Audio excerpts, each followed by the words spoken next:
Hello दोस्तों, नमस्कार, सत श्री अकाल। एक बार फिर से आप सभी का स्वागत है आर फिल्म में।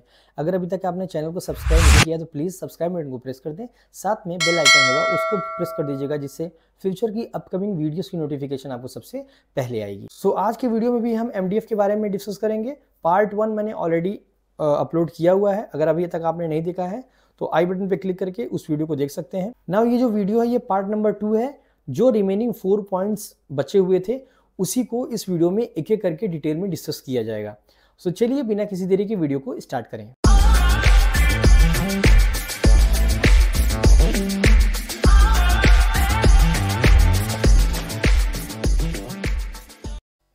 नाउ चलिए नेक्स्ट पॉइंट की बात करते हैं, जो कि है एप्लीकेशन।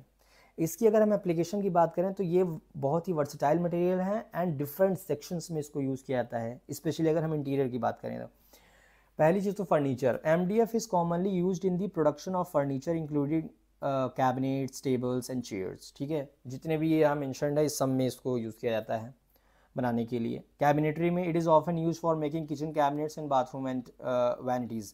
जो किचन कैबिनेट्स होती हैं, ठीक है, उसमें भी इसको हम यूज़ कर सकते हैं। बट यूज़ किया जाता है, but I would not recommend because of its less density. Less dense होता है, सो इसकी जो स्ट्रेंथ होती है वो थोड़ी सी कम होती है। बट येस, आप फ्रंट सेक्शन जो पैनल होता है आप उसमें इसको इस्तेमाल कर सकते हैं। Doors and moulding very very important. जितने भी डोर्स होती हैं या मोल्डिंग्स हैं आप उसमें इसको बना सकते हैं। मैं पूरा डोर नहीं बोलूँगा कि आप पूरा डोर MDF से बनाएं, no, I would not recommend. But ज़रूर कहूँगा कि जब जैसे आप प्लाईवुड का बोर्ड बना रहे हैं, ठीक है, या जो है आप मार्केट से आपने सेंचुरी का प्लाईवुड का बोर्ड आपने डोर लिया, सो उसके ऊपर आप 3 mm या 4 mm का जो है MDF को यूज़ करके उसमें जो मोल्डिंग्स है वो बना सकते हैं। मोल्डिंग के लिए तो one of the best material है। आई वुड सजेस्ट कि जितने भी डिज़ाइंस हैं, ओके, इवन मैं अगर आप एग्जांपल देखेंगे तो ये मंदिर बनाया हुआ है, ये हमारे प्रोजेक्ट का पार्ट था। इसमें जो हमने जाली बनाया हुआ है ये MDF से बनाया है। इसमें CNC कटिंग हुई है एंड देन इस पर पेंट हुआ है, ट्यूको पेंट जिसको बोलते हैं, ठीक है। इस पर पेंटिंग हुआ है। आप देख सकते हैं कि इस पर मशीनिंग प्रोसेस जो है बहुत ही ईजिली हो सकता है एंड बहुत ही स्मूथ एज आपको मिलेगा। जो कटिंग्स होती हैं बहुत ही शार्प और एज बहुत ही स्मूथ आपको मिलेगा देखने को, ठीक है। ज़रूर आप मोल्डिंग के लिए तो इसको आंख बंद करके इस्तेमाल कीजिए। Craftsmanship. Due to its smooth surface, MDF is favored for application where paint or veneer finish is desired. Again, वही है कि जो इस पे पेंटिंग बहुत आसानी से कर सकते हैं, विनियर फिनिश भी कर सकते हैं, पॉलिश वर्क वगैरह आसानी से इस पे कर सकते हैं, कोई भी दिक्कत नहीं आती है। कोई भी डिज़ाइन आप करा सकते हैं। तो आप देख सकते हैं कि अगर एप्लीकेशन देखें तो एप्लीकेशन के काफ़ी ज़्यादा हैं। आई वुड रिकमेंड कि आप मोल्डिंग के लिए इसको ज़रूर इस्तेमाल कीजिए। मोल्डिंग कहाँ का यूज़ हो सकती हैं? वॉल पे, जितने आपके वार्डरोब हो गए, ठीक है, जो TV यूनिट्स हैं, ड्रॉर्स हैं, किचन कैबिनेट्स के जो फ्रंट सेक्शन हैं, ठीक है, जाली है, CNC जाली कटिंग, उसमें आप MDF को खूब इस्तेमाल कीजिए, ठीक है। ये थी एप्लीकेशंस। नाउ चलिए बात करते हैं प्राइस की। Now the price of any material depends on the several factors. किसी भी मटेरियल का जो प्राइस होता है वो डिफरेंट फैक्टर्स पे डिपेंड करता है। यहाँ पे मैं उन्हीं फैक्टर्स के बारे में डिस्कस करूँगा। पहला चीज़ है वो कॉस्ट फैक्टर है ना। कॉस्ट फैक्टर जो है बेसिकली वो क्या है? Influence by the quality of material. Quality of material के बेसिस पे कॉस्ट सेट होता है। सेकेंड, स्टैंडर्ड क्या है मटेरियल का, उस पर कॉस्ट सेट होता है। थिकनेस कितनी है, साइज़ कितनी है, उन सब पे मटेरियल का कॉस्ट वैरी करता है, ठीक है। नेक्स्ट है quality grade. There may be different types of materials available, ठीक है।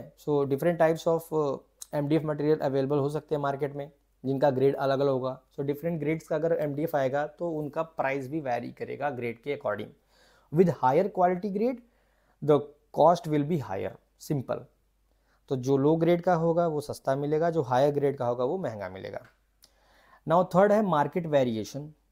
Price can be vary based on your geographical location and the availability of MDF in your region. Different locations के according भी price vary कर सकता है because of the transportation charge and all.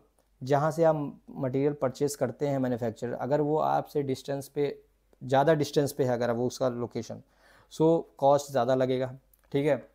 And मैंने भी ये एक्सपीरियंस किया हुआ है, जब मैं अलग अलग स्टेट्स में का प्रोजेक्ट लेता हूँ, कराता हूँ, तो वहाँ मैंने ये चीज़ फेस किया हुआ है कि प्राइस जिस लोकेशन मुझे कम में मिलता था वही मुझे वहाँ पे कुछ परसेंटेज में ज़्यादा में मिल रहा है, ठीक है, लेकिन लेना पड़ता है, क्या करें। सो प्राइस जो है वो लोकेशन से वैरी कर सकता है। एंड सेकेंड है कि and availability of MDF in your region, कि वहाँ पे अब मान लीजिए आपकी रिक्वायरमेंट ज़्यादा है एंड मटेरियल कम है आपके रीजन में, सो उसके अकॉर्डिंग में प्राइस कम और ज़्यादा हो सकता है, ठीक है। सो प्राइस कभी भी कांस्टेंट नहीं रहता है, it got change according to the time, ठीक है। एंड ये भी बता दें कि आज से अगर 2 साल बाद बात करें तो अगेन प्राइस और ज़्यादा हायर होगा। नाउ चलिए अब साइज़ की बात करते हैं। देखिए जो साइज़ होता है शीट का वो बेसिकली आता है 8x4 में, means 8 feet by 4 feet, 4 feet width होता है, 8 फीट इसकी लेंथ होती है, ठीक है, इस साइज़ में आता है। और भी साइजेज़ हैं, 7x3 है, 5x3 है, 6x3 है, ठीक है, ये फीट में बता रहा हूँ। सो डिफरेंट साइजेज़ में मटेरियल आता है, ठीक है। अगर हम इसकी थिकनेस की बात करें, सो थिकनेस भी जो है इसका 2.5 mm से आता है, and it can goes up to more than 25 mm और मोर, लाइक 35 mm तक आता है, ठीक है, अगर हम थिकनेस की बात करें तो। एंड जो थिकनेस होता है वो डिपेंड करता है कि एप्लीकेशन क्या है, डिफरेंट एप्लीकेशन के अकॉर्डिंग डिफरेंट थिकनेस का MDF को लेना चाहिए, प्रेफरेंस देना चाहिए। मैंने यहाँ पे मेंशन भी किया हुआ है, जो थिकनेस का अगर आप पॉइंट देखेंगे, सो यहाँ पे 3 पॉइंट्स हैं, मीन सब पॉइंट्स हैं अंडर थिकनेस। इसमें पहला thin MDF, standard thickness and thicker MDF। सो जो थिन MDF होता है वो 2.5 से स्टार्ट होता है, ठीक है। So like 1/2 inch, 1/8 inch and 1/4 inch जो थिकनेस होता है उसको यूज़ किया जाता है बेसिकली जहाँ पे फ्लेक्सिबिलिटी हमको चाहिए, जहाँ पे ठीक है कर्व्ड सरफेस है, ठीक है, और back panel of the cabinet है, वहाँ पे थिन MDF को प्रेफरेंस दिया जाता है। स्टैंडर्ड थिकनेस जो होता है वो नॉर्मल होता है, लाइक अगर हम बात करें 18 mm की तो वो स्टैंडर्ड थिकनेस है, ठीक है। सो वहाँ पे जनरल एप्लीकेशंस के लिए इसको यूज़ किया जाता है, ठीक है। फर्नीचर कैबिनेट्स हो गए, ड्रॉर्स हो गए, वार्डरोब फ्रंट सेक्शन हो गया, सो वहाँ पे जो स्टैंडर्ड थिकनेस होता है, स्टैंडर्ड थिकनेस का मतलब है 18 mm। एंड थिकर MDF का मतलब है कि more than the standard thickness, means 18 mm से जो हायर है, 25 mm हो गया, 28 mm और 35 mm, ये सब हायर थिकनेस के बोर्ड्स होते हैं, ठीक है। तो उनको वहाँ पे इस्तेमाल किया जहाँ पे बहुत ज़्यादा स्ट्रेंथ चाहिए होता है, स्टेबिलिटी चाहिए होता है, वहाँ पे इसको यूज़ किया जाता है, ठीक है। सो मोर देन 1 इंच, ठीक है, जो थिकनेस के MDF होते हैं उसको थिकर MDF के सेक्शंस में कंसीडर किया जाता है। सो थिकनेस आप जान गए कि थिकनेस जो होता है वो 2.5 से स्टार्ट होता है, एंड कौन कौन सा थिकनेस किस सेक्शंस में वो भी मैंने बता दिया। थिन MDF आता है अलग, स्टैंडर्ड थिकनेस अलग एंड थिकर MDF अलग, ठीक है, डिपेंडिंग अपॉन द एप्लीकेशन वो यहाँ पे मेंशन्ड है। नाउ चलिए अब लास्ट पॉइंट की बात करते हैं जो कि है परचेजिंग टिप्स। सो ये one of the important point है अगर आप MDF मटेरियल परचेज करने जाते हैं। सो जो ये पॉइंट्स, जो सब पॉइंट्स मेंशन किए गए हैं, आप उसकी हेल्प से कॉस्ट सेव कर सकते हैं, राइट। तो चलिए अब एक सब पॉइंट्स को डिस्कस करते हैं। सो पहला पॉइंट है बल्क परचेज। देखिए buying MDF in a large quantity और इन बल्क का मतलब होता है बहुत हायर क्वांटिटी में अगर आप MDF मटेरियल को परचेज करते हैं, सो आपको वहाँ पे बहुत अच्छे परसेंटेज में कॉस्ट आपका सेविंग हो जाएगा। सो ये बहुत ही इंपॉर्टेंट पॉइंट है।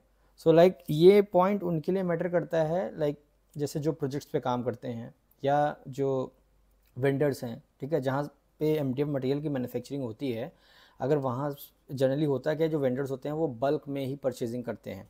सो जो बल्क में परचेज करता है ऑब्वियसली उसको अच्छे खासे अमाउंट में जो है वो कॉस्ट की सेविंग हो जाएगी ना। जो सेकंड पॉइंट है वो है स्पेशल फीचर्स। ना अब जब आप परचेज करने जाते हैं तो डिपेंडिंग अपॉन कि कौन से ग्रेड का MDF है, कोई स्पेशल फिनिश है क्या, उसके हिसाब से भी जो है प्राइस वेरी कर सकता है as compare to standard MDF। वही पॉइंट यहाँ मेंशन है कि moisture resistance MDF, fire rated MDF और MDF with special finishes may be priced differently from the standard MDF. Now the third point है वो है local suppliers। Price can vary between suppliers, so it's good idea to check with multiple local suppliers or home improvement stores to compare the price. Now ये point generally जो owner हैं उनके लिए बहुत important है, या जो प्रोजेक्ट्स पे काम करने जा रहे हैं उनके लिए बहुत इंपॉर्टेंट पॉइंट है। जब आप वेंडर, यहाँ सप्लायर बेसिकली क्या है, जो वेंडर्स हैं जिनसे आप मटेरियल परचेस करते हो, तो जब आप भी मटेरियल कभी परचेस करने जाएं, सो एक वेंडर पे ही डिपेंडेंट ना रहें। आपके एरिया में या नियर बाई जितने भी वेंडर्स हैं वहाँ पे आप जाएं, अलग अलग वेंडर से बात करें, सेम मटेरियल के लिए, सेम ग्रेड के लिए आप उनसे पूरा डिटेल लें कि किस कॉस्ट में आपको वो मटेरियल देंगे। फिर कंपैरिजन करके आप जहाँ पे आपको लगे कि यहाँ पे हमें बेस्ट रेट में मटेरियल मिल सकता है, अब वहीं से उन्हीं वेंडर से आप परचेजिंग करें। उसमें भी आपका जो कॉस्ट होगा वहाँ पे सेव हो जाएगा, ओवरऑल कॉस्ट। नाउ जो लास्ट है वो है ऑनलाइन रिटेलर। देखिए कभी कभी क्या होता है कि मैंने ये देखा हुआ है कि बहुत से वीडियोस में लोगों ने कमेंट किया हुआ है कि सर बताइए कहाँ पे हमको अच्छा मटेरियल मिल सकता है। देखिए जिनके एरिया में अच्छे वेंडर्स नहीं हैं, जो इस तरह का मटेरियल नहीं रखते हैं, जनरली सभी एरिया में, सभी लोकेशंस पे, हर सिटी, हर स्टेट में जो है वेंडर्स आपको मिल जाएंगे आपके एरिया के नियर बाई। सो आप क्या कर सकते हैं, वहाँ से परचेस कर सकते हैं, नहीं तो आप ऑनलाइन रिटेलर से कांटेक्ट कर सकते हैं। ऑनलाइन रिटेलर की डिटेल्स कहाँ से मिलेंगी, एक बहुत ही अच्छा वेबसाइट है जिसका नाम है इंडिया मार्ट। indiamart.com पे आप जाइए, वहाँ पे आपको बेस्ड ऑन द रेटिंग्स आपको वहाँ पे रिटेलर्स मिल जाएंगे, ठीक है, वेंडर्स मिल जाएंगे जो कि लिस्टेड रहते हैं इंडिया मार्ट की वेबसाइट पे। आप वहाँ पे जाके जो भी ग्रेड का मटेरियल चाहिए वहाँ पे आप देख सकते हैं, उनसे कांटेक्ट भी कर सकते हैं, वहाँ पे पूरी डिटेल्स उनकी रहती है, कांटेक्ट नंबर्स वगैरह। So some online retailers also offered MDF and price में वेरी। देखिए प्राइस भी वहाँ पे आपको अगर 10 वेंडर्स के लिस्ट आपको वहाँ पे मिलेंगे, सो सेम प्राइस साइज़ के लिए, सेम थिकनेस के लिए आपको अलग अलग प्राइजेज़ रहेंगी, ठीक है। नाउ इसमें एक्स्ट्रा कॉस्ट ऐड हो जाता है जो कि है शिपिंग कॉस्ट, तो वही यहाँ मेंशन्ड है। However shipping cost should be considered. Shipping cost का चार्ज वो लगता है, क्या पता है जिस आप वेंडर से आप परचेजिंग करना चाहते हैं वो किसी दूसरे स्टेट में हो, सो अगर वो आपको ऑनलाइन सप्लाई करेगा मटेरियल तो वो आपसे एडिशनल चार्ज, मीन जो ट्रांसपोर्टेशन चार्ज है वो, उसी को शिपिंग कॉस्ट को ही ट्रांसपोर्टेशन चार्ज बोलते हैं, वो चार्ज आपसे वो एडिशनली लेगा। सो ये यहाँ पे भी कॉस्ट आपको थोड़ा सा ज़्यादा या कम हो सकता है, डिपेंडिंग आप कितना मटेरियल परचेज कर रहे हैं। अगेन ये जो जितने भी बल्क परचेज के अलावा जो भी ये 3 पॉइंट्स हमने डिस्कस किया ना, ये टोटली डिपेंड करता है बल्क परचेज पे। बल्क परचेज आप लोकल सप्लायर से भी ले सकते हैं, ऑनलाइन रिटेलर से भी ले सकते हैं, एंड मैन्युफैक्चरर से भी ले सकते हैं, ठीक है। सो बल्क में आप मटेरियल लेंगे तो आपको कॉस्टिंग कम पड़ेगा। अगर आप ओनर हैं तो आप लोकल सप्लायर से लीजिए, बट कंपैरिजन करके तभी लीजिए। सो ये थी परचेजिंग टिप्स एंड ये बहुत ही इंपॉर्टेंट था। आई होप जो रिमेनिंग 4 पॉइंट्स अभी हमने डिस्कस किया है वो भी आपको अच्छे से समझ में आ गया होगा। अगर कोई भी आपको क्वेरी है, कोई डाउट है, तो आप कमेंट सेक्शन में अपने क्वेरी को लिख के पूछ सकते हैं। एंड मैंने पूरी कोशिश की है कि कोई भी पॉइंट मिस ना होने पाए, एंड इसीलिए हमने MDF मटेरियल को पूरे डिटेल में डिस्कस किया। आई होप आपको इन्फॉर्मेशन अच्छी लगी होगी। If yes then give thumbs up, and channel को ऐसे सपोर्ट करते रहिए, वीडियो को खूब शेयर कीजिए, एंड अगर चैनल को अभी सब्सक्राइब नहीं किया तो प्लीज़ सब्सक्राइब भी कर दीजिएगा। And thank you so much for watching this video. So चलिए फिर मिलते हैं किसी नेक्स्ट वीडियो में किसी नए थॉट के साथ। तब तक के लिए नमस्कार, जय Hind, Vande Mataram. They'll be calling me royalty.